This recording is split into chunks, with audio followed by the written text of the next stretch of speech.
Olá, eu sou o Cabo PM Nóbrega do Comando de Policiamento Ambiental e hoje trataremos das noções básicas sobre as unidades de conservação. É importante sabermos que o tema meio ambiente ele é tratado inicialmente pela Constituição Federal, que é a nossa lei maior, que em seu artigo 225 prevê que todos têm direito ao meio ambiente ecologicamente equilibrado, bem de uso comum do povo e essencial à sadia qualidade de vida, impondo-se ao poder público e à coletividade o dever de defendê-lo e preservá-lo para as presentes e futuras gerações.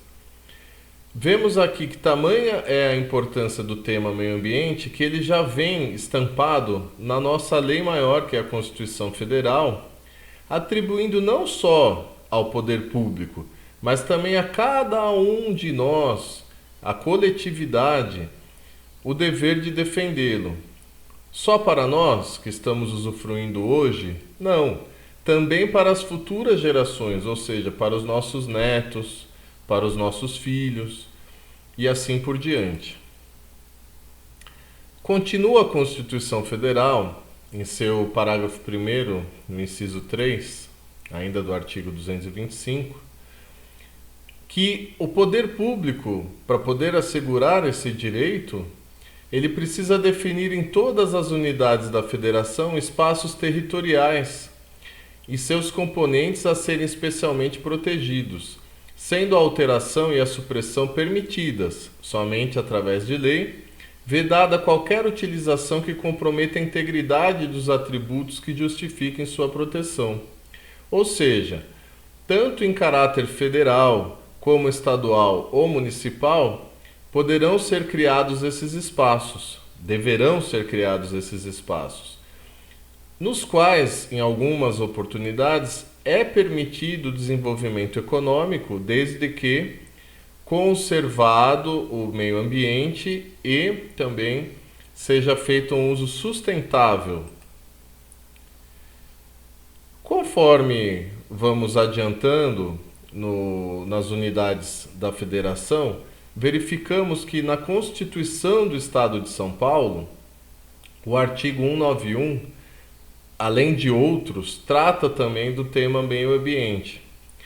E diz aqui no artigo 191, o Estado e os municípios providenciarão com a participação da coletividade, ou seja, está sempre presente o cidadão, né? Ele está sempre participando por meio de audiências públicas, dentre outros canais, a preservação, conservação, defesa, recuperação e melhoria do meio ambiente natural, artificial e do trabalho, atendidas as peculiaridades regionais e locais em harmonia com o desenvolvimento social e econômico. Então, mais uma vez, nós vemos que é possível esse desenvolvimento econômico e social, desde que em harmonia com o meio ambiente e o uso sustentável dos recursos naturais. Então, feitas essas considerações iniciais das duas constituições, a federal e a estadual, nós vamos partir essencialmente para o conceito de unidade de conservação, que ele vem previsto no artigo 2º da Lei 9.985 do ano de 2000, que é a lei que institui o Sistema Nacional de Unidades de Conservação da Natureza, também conhecido como SNUC. Então, o inciso 1º do artigo 2º, ele define que unidade de conservação é o espaço territorial e seus recursos ambientais, incluindo as águas jurisdicionais com características naturais relevantes, legalmente instituído pelo poder público com objetivos de conservação e limites definidos, sob regime especial da administração, ao qual se aplicam garantias adequadas de proteção. Então, essa é a definição de unidade de conservação e que nós veremos adiante que ela possui algumas peculiaridades. Dentre elas, o plano de manejo e a zona de amortecimento. O que é o plano de manejo? O plano de manejo é um documento técnico no qual estão dispostas todas as atividades que podem ser desenvolvidas dentro de uma unidade de conservação e como elas devem ser desenvolvidas. Então, é normal quando nós chegamos em alguma unidade de conservação para visitar um parque, por exemplo. Lá tem os horários de visitação, se a visita tem que ser agendada, normalmente tem um mapa dizendo quais as áreas internas daquela unidade. Então aqui a zona 1 é a área administrativa, onde vai ficar a sede da unidade, e assim por diante. Então é um documento técnico com fundamento nos objetivos gerais da unidade de conservação. Se estabelece o seu zoneamento e as normas que devem presidir o uso da área e o manejo dos recursos naturais, inclusive a implantação de estruturas físicas necessárias à gestão da unidade. Ela pode ter, por exemplo, a zona de uso especial, e nessa área normalmente é a atividade da administração. Então, onde pode circular veículo dentro da unidade, quais tipos de veículo, onde pode estacionar e assim por diante. A zona de amortecimento é o entorno dessa unidade de conservação, porque como nós vimos, a unidade de conservação ela tem limites definidos. Porém, não basta só ter a unidade de conservação se eu não fizer uma normatização do que pode acontecer no entorno dessa unidade de conservação. Então, a zona de amortecimento é definida como um entorno de uma unidade de conservação onde as atividades humanas estão sujeitas a normas e restrições específicas, com o propósito de minimizar os impactos negativos sobre a unidade. Porque as propriedades vizinhas da unidade de conservação, elas desenvolvem atividades que podem, em maior ou menor grau, interferir direto ou indiretamente na unidade de conservação. Daí a importância de definir quais atividades e como essas atividades poderão se desenvolver próximo à unidade de conservação. Nós falamos muito em preservação e conservação, mas qual a diferença delas, né? Basicamente, a preservação é um conceito mais rigoroso, onde nós vamos verificar pouca ou nenhuma intervenção humana. Visa a intocabilidade dos recursos naturais sem objetivos econômicos. Já a conservação, ela é um conceito menos rigoroso, visa a exploração sustentável dos recursos naturais. Pode haver objetivos econômicos, mais uma vez, desde que respeitada a sustentabilidade dos recursos naturais. O artigo 7º dessa lei, ele divide as unidades de conservação em dois grandes grupos, que são, no artigo 8º, os grupos de proteção integral, e no artigo 14º, as unidades de conservação de uso sustentável. Sendo que no 8º nós vamos aplicar o conceito de preservação, que é aquele conceito mais restrito, e no 14 nós vamos usar o conceito de conservação, que é aquele conceito mais amplo, onde é possível também desenvolver atividade econômica. Não vamos esgotar o tema, né, com essa explicação básica do que é a unidade de conservação, porém a legislação está para consulta.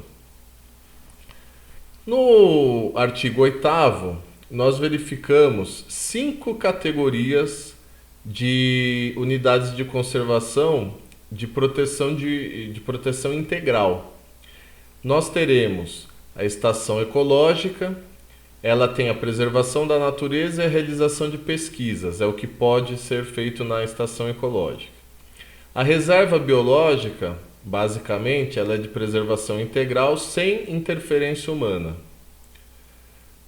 O Parque Nacional, ele visa a preservação de ecossistemas, realização de pesquisas científicas, atividades de educação ambiental, recreação e turismo ecológico.